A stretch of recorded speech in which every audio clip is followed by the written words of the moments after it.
I had you on the telephone, said you won't be coming home. Heard you had to leave the state, said you won't be back someday. Well, now I can't wait. No, I think you should stay. Hey there, Crochet Kids. My name is Ginn, and I'm a junior at the University of Florida, studying advertising with a concentration in retail marketing and African studies. Today I'm going to answer 3 questions to tell you a little bit more about myself, as well as show you around my hometown, Gainesville, Florida.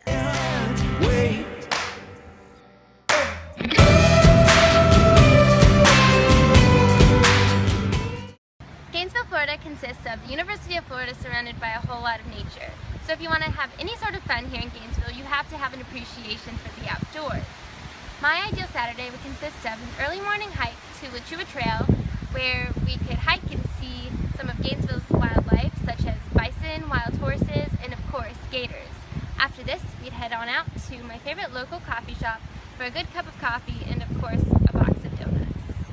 We'd spend the afternoon at UF's local lake, Lake Wahlberg, where we'd spend our time soaking up the sun, kayaking, hammocking with a good book, and of course, feasting on a picnic consisting of pub subs. I know you don't have a Publix there in Costa Mesa, but any Floridian will tell you that the best place to get a sub around here is at Publix. We'd spend the evening loading up my car with fresh baked cookies, lots of blankets, and heading out to Selenoak Park, which is home to Florida's largest oak tree. It also doubles as a pretty sweet stargazing spot. We'd spend the evening lying under the stars, catching up on life and wishing on shooting stars. My ideal Saturday is not so much about where I'm at or what I'm doing, but it's about who I'm with.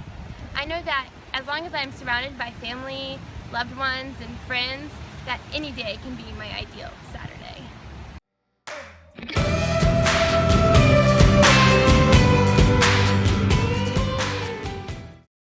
I believe that the biggest need in our current world today is the need for transparency. Transparency in the processes around us, transparency in our own lives, and transparency in being able to recognize the needs of others that we fail to see on a daily basis. There's nothing worse than complacency. We must always dare to ask questions and find ways to improve the lives of others around us and in other parts of the world. I believe that if our eyes were open to the issues around us, we would be able to find ways to combat these problems.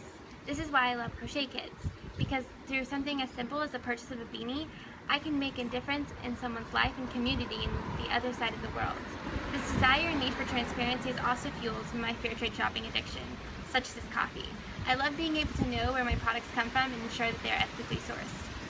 My consumerism should never infringe on someone else's freedom. Called you on the telephone, said you might be coming home. I know you had to leave the state, now you're coming back someday.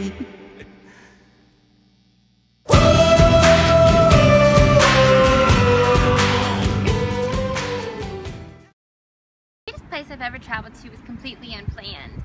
I've been blessed with a lot of opportunities in my life to travel along the East Coast, but my favorite memory was a road trip I went on in middle school with my family to the mountains of South Carolina. The trip was very poorly planned, and we were just using it as a getaway from the awful Florida summer heat. And so a lot of the time we spent just exploring local restaurants, some of the nature parks that were close to where we were staying. But we had one main overall goal for the trip, and that was to see a waterfall. Being from Florida, that's not something that we're blessed to see often. Florida's pretty flat. And so one day we set aside to go to this waterfall, and we were so excited. We had a lot of hope for it, and we walked for all of 5 minutes when we got there, and there it was. And it was beautiful, but it didn't meet expectation. We kind of expected this very grand waterfall, and we got a very small waterfall that you could hardly see. So we're kind of sad, and so we get in the car, start heading home, and kind of down in our luck, and then my dad sees a sign, and it says, Yellow Branch Waterfall, next right. So he swerves in, and we get up to the entrance, and look at the map for all of 2 seconds before we start hiking the trail, anticipating it to be maybe 20-minute hike at the most. 20 minutes went by, and still no waterfall, but a lot of hope. And then 40 minutes went by, and we started second-guessing ourselves. Maybe we made the wrong turn. Who knows?